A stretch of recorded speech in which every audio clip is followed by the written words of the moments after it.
Very good afternoon, students. Next question: the charging current for a capacitor is 0.25 ampere. What is the displacement current across its plate?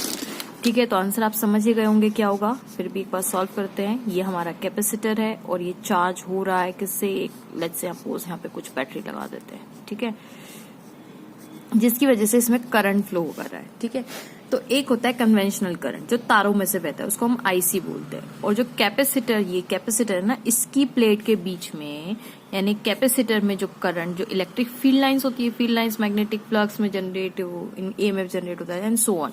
तो इसमें जो current develop होता है उसको हम displacement current बोलते हैं. So total current will be equals to ID plus IC के बराबर हो जाता है. ठीक है, अब अगर बाय चांस ये जो टोटल करंट है आईसी प्लस आईडी के बराबर होगा. ठीक है, अब आप सोचिए कि अगर ये तार है, तारों में तो कन्वेंशनल करंट ही बहेगा, डिस्प्लेसमेंट करंट तो होगा नहीं. तो वहां पे अगर वायर की बात करें तो आई किसके बराबर हो जाएगा? आईडी के बराबर, आईसी के बराबर. कन्वेंशन करंट की बात करें, और अगर यहाँ पे बिटवीन द कैपेसिटर, तो यहाँ पे तो वायर ही नहीं है.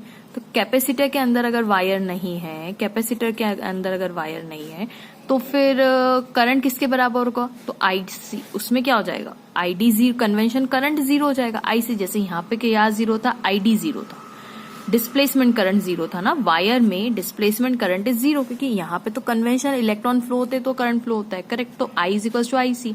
अब जब कैपेसिटर की बात हम करेंगे तो आईसी जीरो हो जाएगा. कैपेसिटर की बात करेंगे तो conventional current will B zero, क्योंकि कोई तार ही नहीं है यहाँ पे. तो आई किसके बराबर हो जाएगा? आईडी के बराबर. तो वो यही बोल रहे थे, charging current for a capacitor is 0.25 ampere. तो charging current that is 0.25 ampere के बराबर है. ठीक है, अब what is the displacement current across its plate? तो कैपेसिटर की प्लेट के अक्रॉस कौन सा होगा? तो कैपेसिटर की जब प्लेट की बात करें तो आईसी जीरो है, तो आई किसके बराबर हो जाएगा? आईडी के बराबर. इसका मतलब I is equals to I D is equals to 0.25 ampere. मतलब 0.25 एम्पियर का करंट फ्लो होगा between the plates of a capacitor. अगर वही आपसे कन्वेंशनल करंट पूछ ले तो वो भी 0.25 एम्पियर ही होगा, है ना. वायर के अक्रॉस अगर पूछे तो I is equal to IC के बराबर. तो कन्वेंशन करंट 0.25 एम्पियर के बराबर कर दीजिएगा. और अगर कैपेसिटर की बात करें तो क्योंकि आई डी जीरो है, तो I is equal to, capacitor की बात करें तो डिस्प्लेसमेंट करंट होगा, कन्वेंशनल करंट जीरो होगा. तो ये हो गया. ठीक है, so hope it's very easy question, आपको समझ में आएगा. Please don't forget to like, subscribe and share my channel. Thank you so much for watching.